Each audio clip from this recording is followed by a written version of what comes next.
Hey guys! So today we're going to talk about coloring your illuminated letter.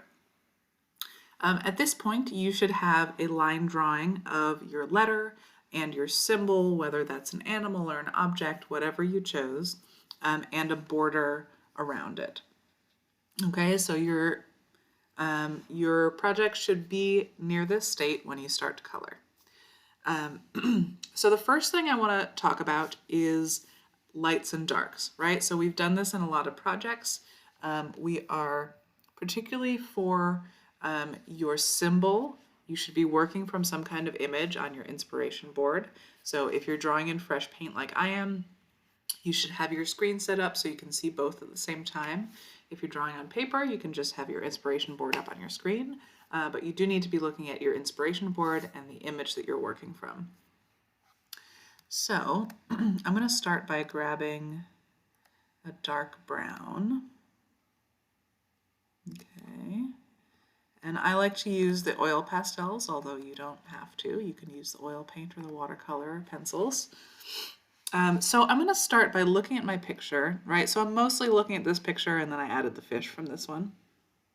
So I'm going to look here. Where are the dark spots? Okay, so I see dark areas in the chest here and the belly, right? I see some darkness on the bottom of the leg, right? So the first thing I want you to do is identify all of the darkest spots and color those in with a dark version of whatever color your subject is.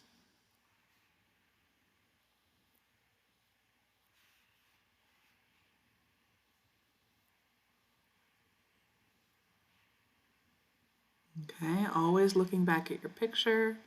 I'm going to make this a little bit smaller here.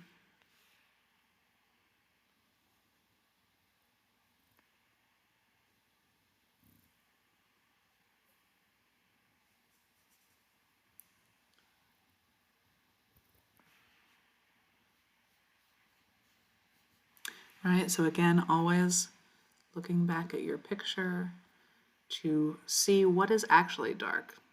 I don't want you just thinking about what might be dark.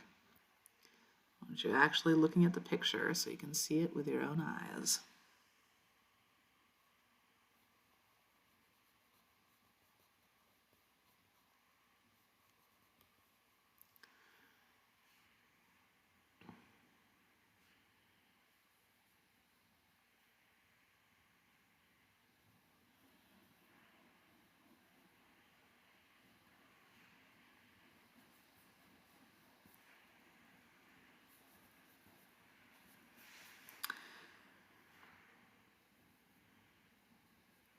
All right, so I'm going to leave it there, and now I'm going to grab a light brown. Okay, and now I'm going to look for the lightest spots, right? So where is the light hitting the bear? Right, so I see light areas on the top of the head, on the snout, and then, you know, those are the brightest spots, but also some here on the arm, a little bit on the bottom of the feet, on the elbow over here.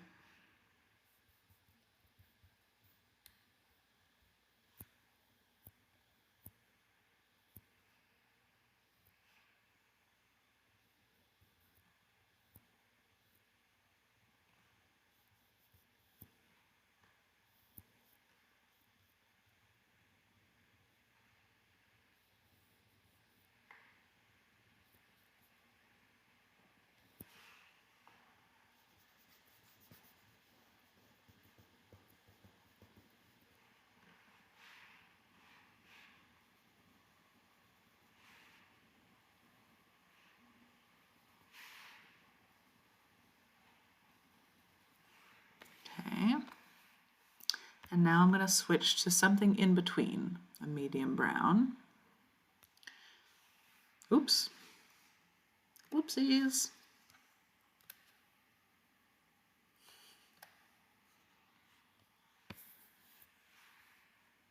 Okay, and now anything that I haven't already colored in with the light or the dark, I'm going to fill in with this medium brown.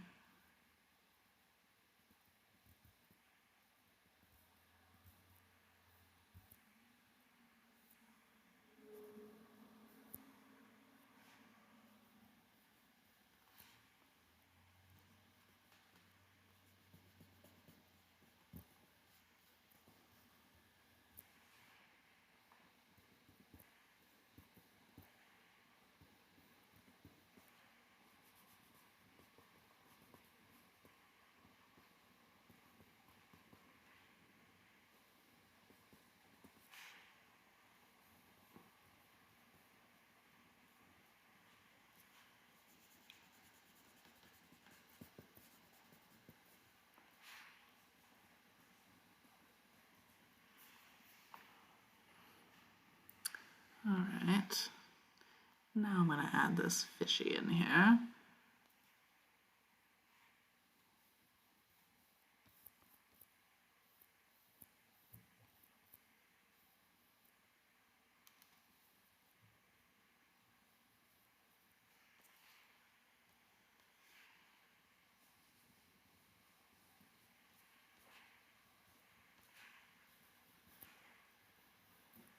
Okay, so now I've got it all basically filled in.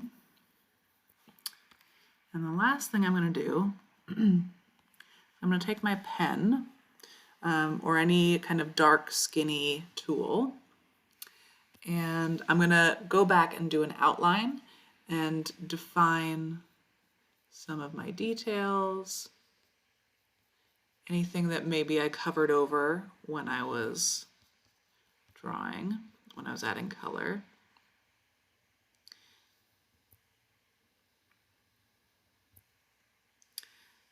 And as you see, I already started adding a bit of texture. So when you're doing this final outline, it's always a good idea to add some texture if there is any. Right, so instead of just adding a smooth line on the outside of my bear, I have kind of a squiggly line or a series of short lines. That makes them look furry.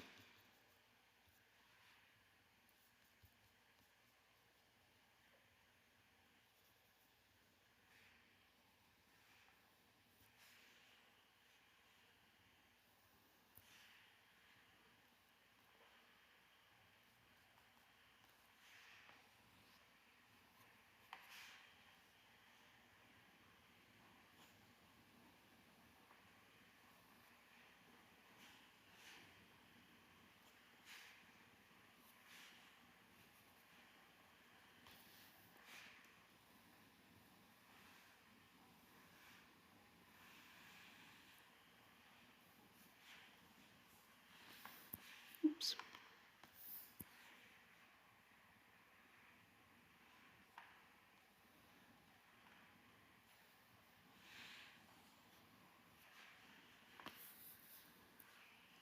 Right, so I'm going to keep going all the way around my bear to get all those details back in that I might have lost or covered up in my coloring. Isn't it cute?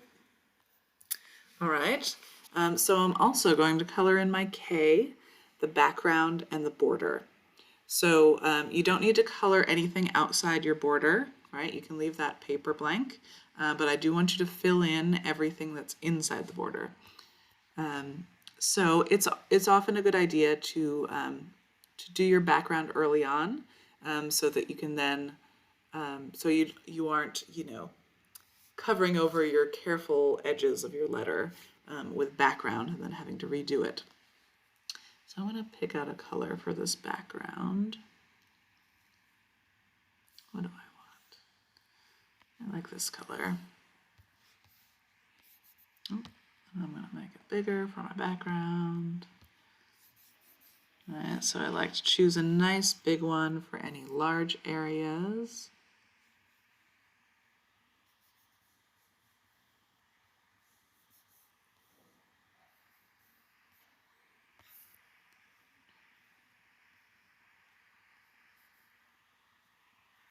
Okay, and then I'll reduce it to get some more careful details. I also want you to remember that our principle for this project is emphasis. And the way that we're using emphasis is pretty simple in this project, so I don't want you to worry about it too much.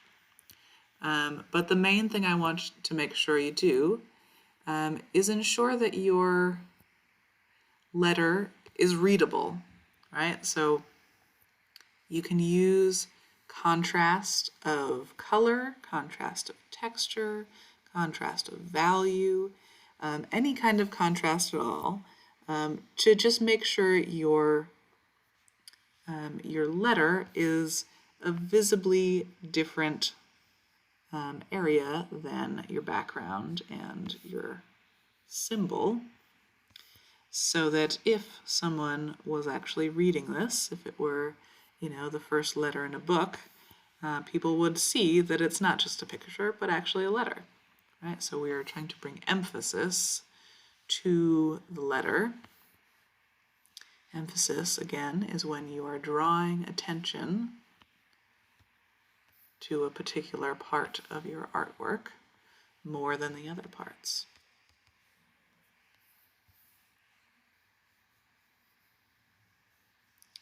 Right? And so because I'm doing my background first, I'm trying not to cover over my work so I know where to paint next. But if I do cover it over a little bit, that's okay, because I'm going to go over those edges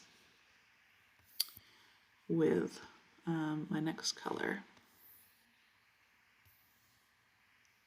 Right, so I like to zoom in. That really helps me see what I'm doing much better, have more control over where you're putting your colors.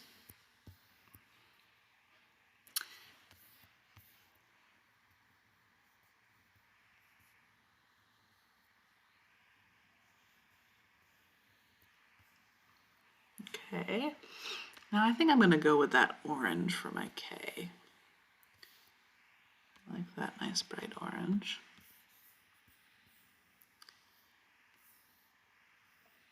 And you can always add, texture or design or anything to, fancy it up a little bit. I love that. But I at least want you to color it in.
All right, this is going pretty well.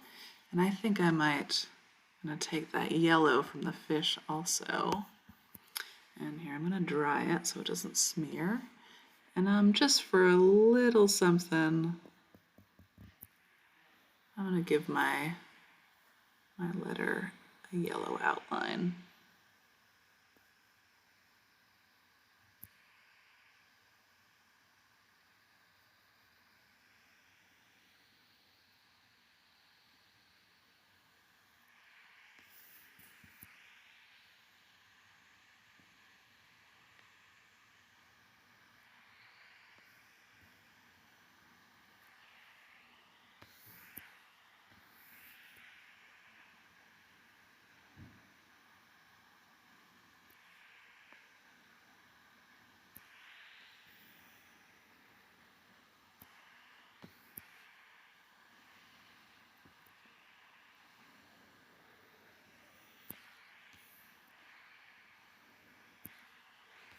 All right, looking good. So the very last thing, and of course, again, you can add, you could add some patterns in here. That would be pretty cool. All right, add something to jazz it up. But I'm also going to add this border in. And I like this yellow. I might keep my yellow and orange.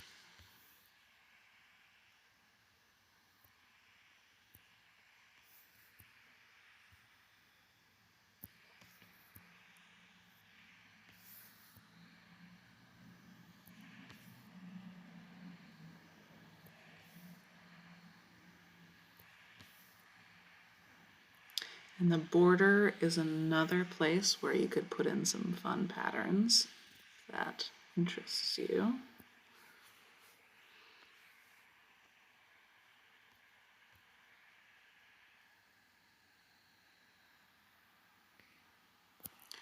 Alright, so perhaps you noticed I increased my brush size here because I wanted my orange to be a bit thicker. This way I just get a nice thick line. I'll come back to that corner where I need to be a little bit more careful. But overall it makes this much faster as I can just get the whole width in one stroke.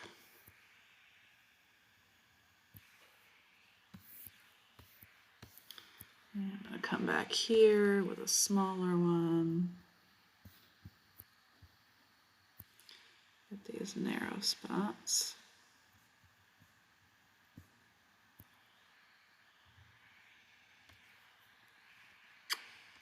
Alright, and I'm going to do one more outline with the yellow on the outside.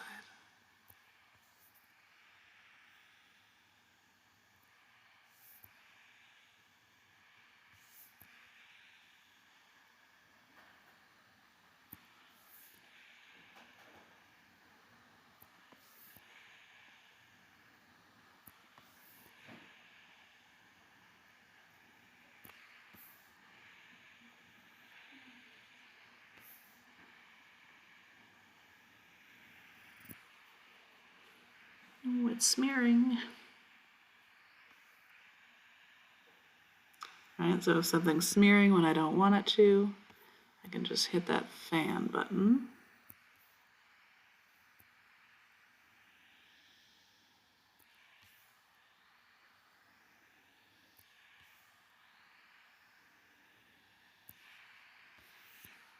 Boom, there it is.